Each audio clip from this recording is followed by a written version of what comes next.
In a week where Manchester City lose to Spurs away from home at the Tottenham Hotspurs Stadium, making them 8 points away from Arsenal as it stands and potentially losing out on a Premier League.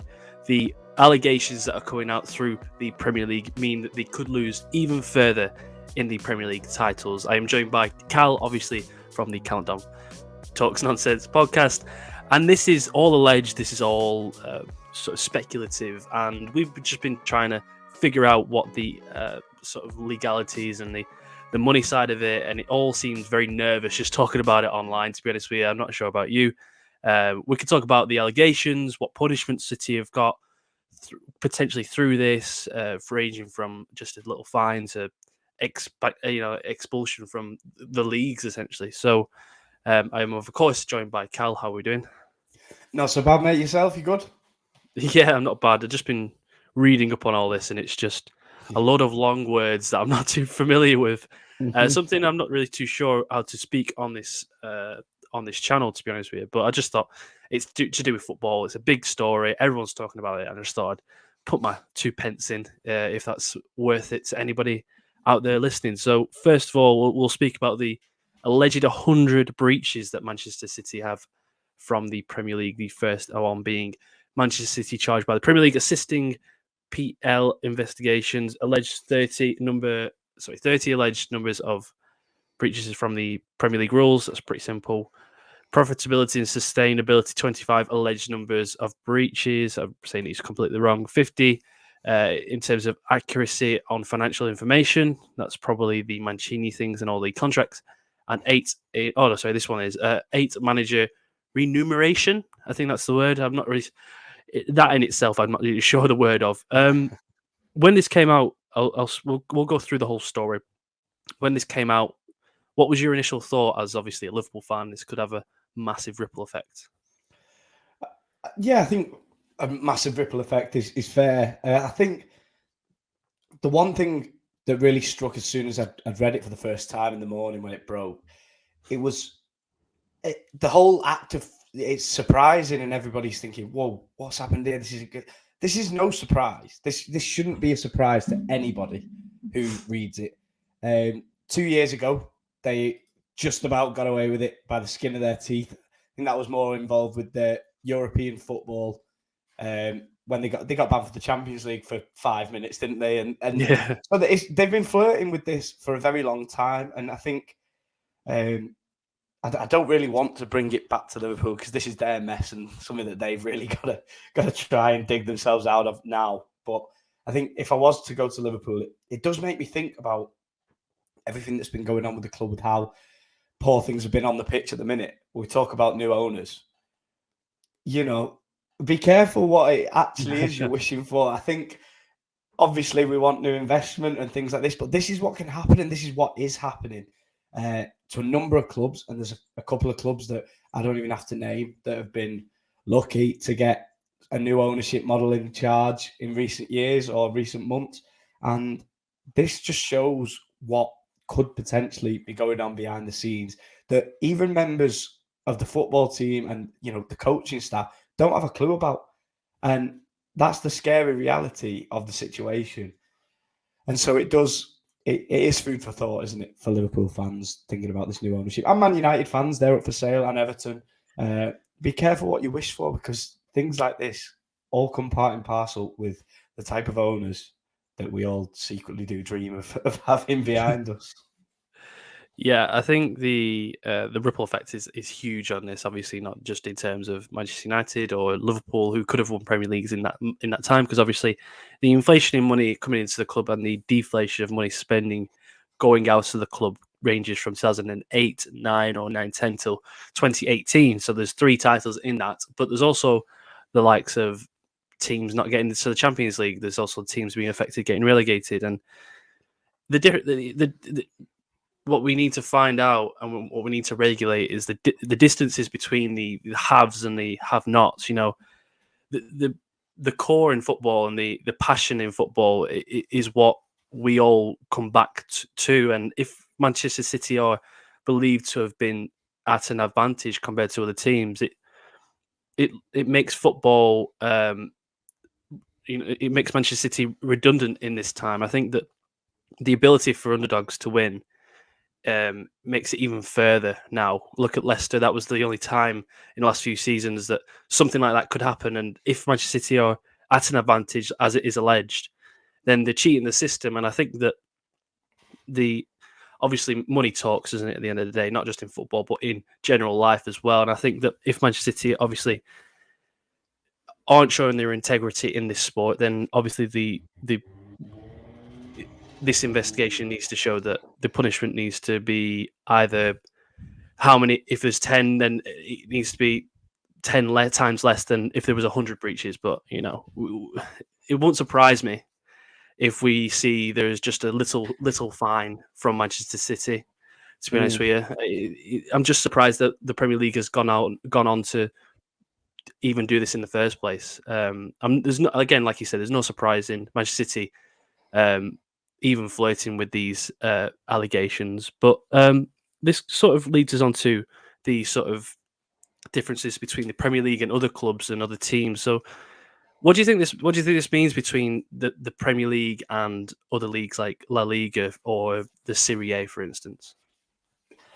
I'm not entirely sure. It's a tough one because you look at Italy and the Serie A. They are it's notable that they punish crimes like this. Listen, the whole system over there is the exact same, and there's a lot of skeletons in the closet over there that don't even bear thinking about. But the punishments happen because they have to, because it's there in broad daylight. You can see what teams like Juventus have done twice now, and it's there in broad daylight. And I think that's the real similarity here. Similar to La Liga and Barcelona last summer, all of the kerfuffle that happened there.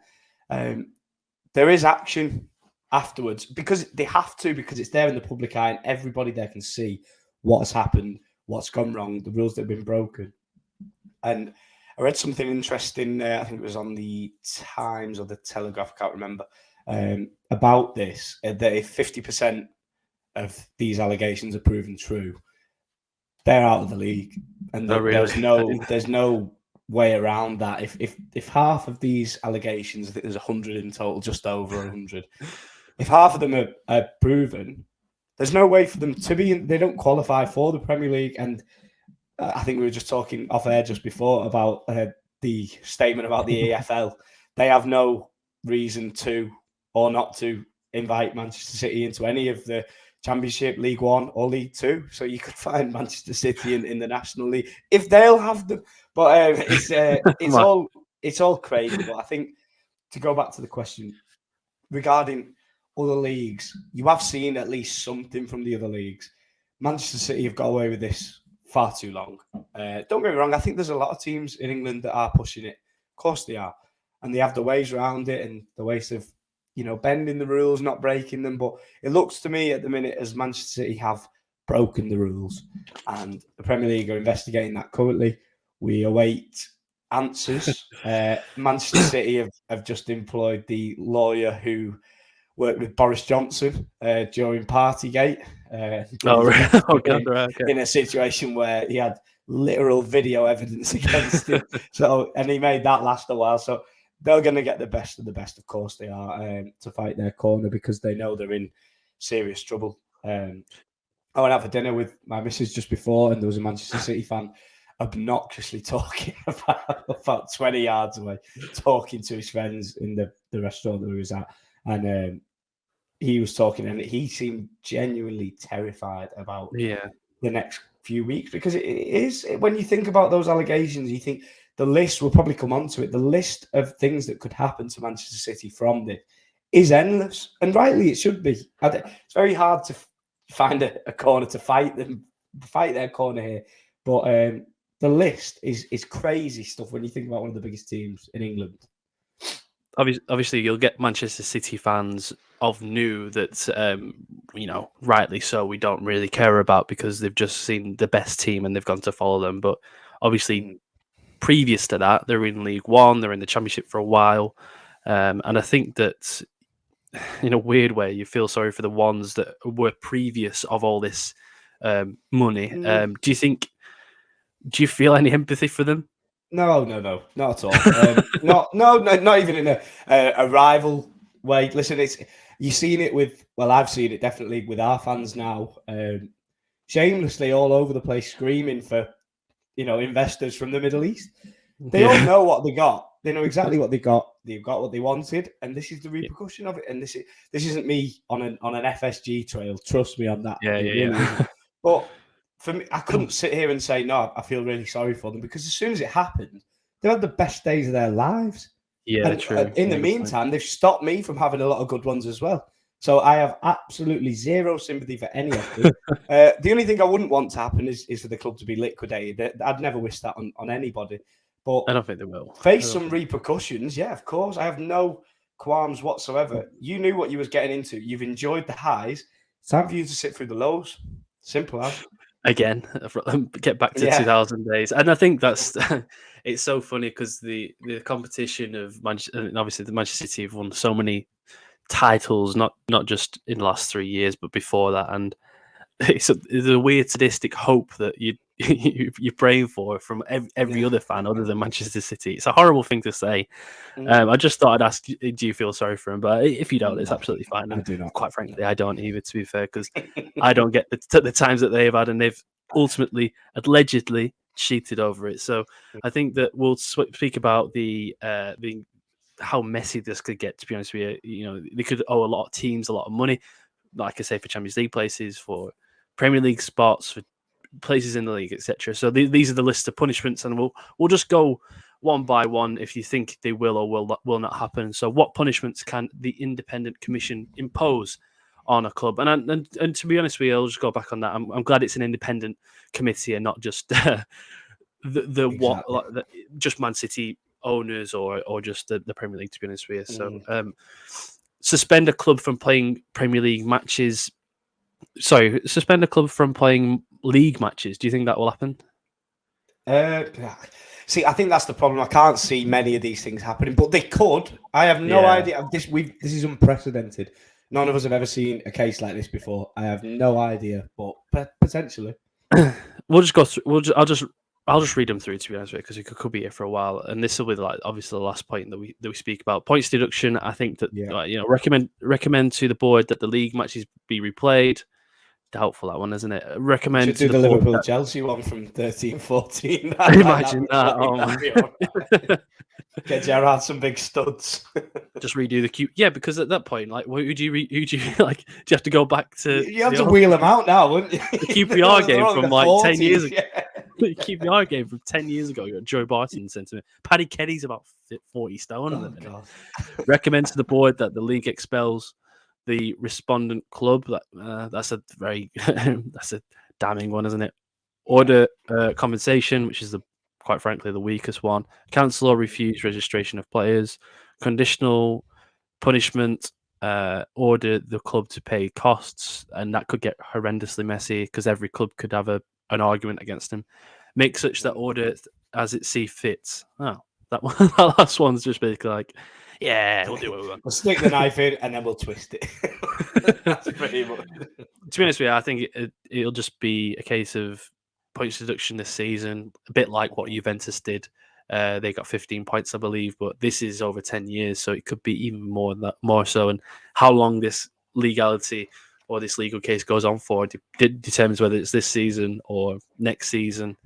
I don't think they'll get kicked out of the league because, frankly, I think Man City renovate revenue a lot.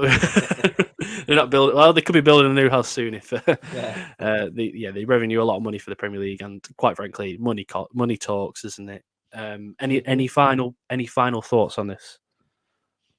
Just that I hope that it is a thorough investigation that leaves no stone unturned, and they find a complete answer.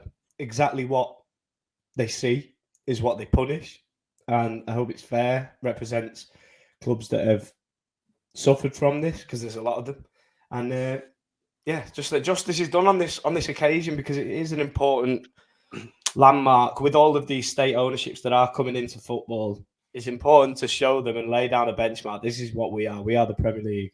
You can't do this here. Absolutely. And I think regulations in sport are what keep it true to what we all know and love. And like I say, the passion in football could die out if these regulations aren't in place. So perfectly put. If you haven't already, can you go and subscribe to the channel if you're not already?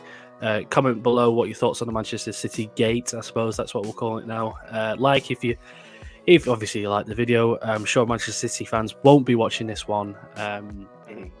But yeah, we will catch you all very, very soon, not only on my own channel, but on the Talk Nonsense Pod channel as well for season 2. So hope you all have a lovely evening. Hope that Manchester City fans can sleep at night now, because I'd be nervous. Very true. Yeah.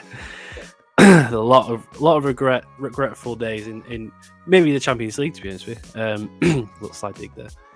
So we'll all see you very, very soon. Cheers, guys.